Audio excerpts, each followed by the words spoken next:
Всем привет, друзья! Сегодня хочу с вами поговорить о депутатской этике, уже конкретно. И напомнить некоторым депутатам, для чего мы здесь сегодня собрались.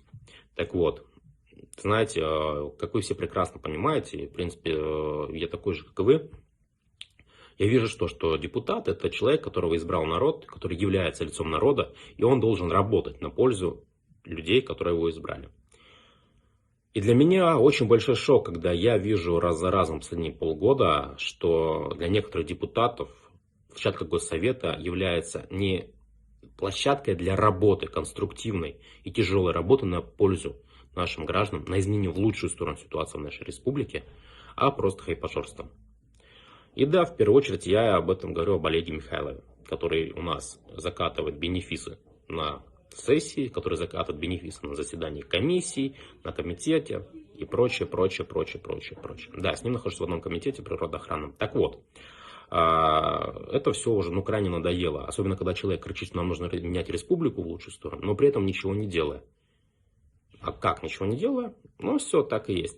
Например, Олег Алексеевич у нас долгое время кричит, что у нас денег в республике не хватает, что у нас это никуда-то уходит. Так вот, первое.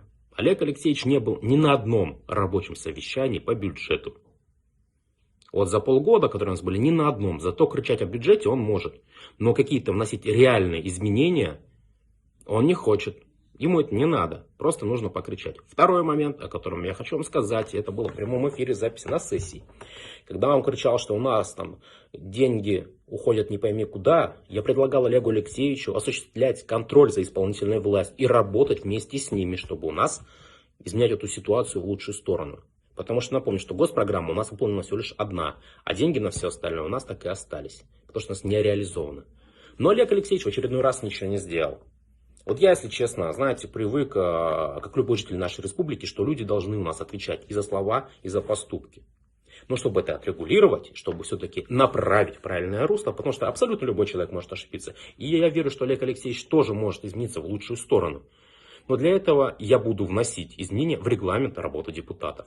А отдельно в статью 112, которая будет с новыми жесткими нормами, чтобы люди в очередной раз, когда захотят устроить бенефис у нас в Госсовете, Олег Алексеевич, обращаюсь отдельно, понимали, что и для чего они здесь. Мы здесь находимся в Госсовете для изменения жизни наших жителей в лучшую сторону. Для тяжелой работы, чтобы наша республика менялась в лучшую сторону. И чтобы у нас, у всех здесь все было хорошо. Поэтому нужно менять. И я готовлю абсолютно все нормативно-правовые акты, чтобы регламент этот изменить.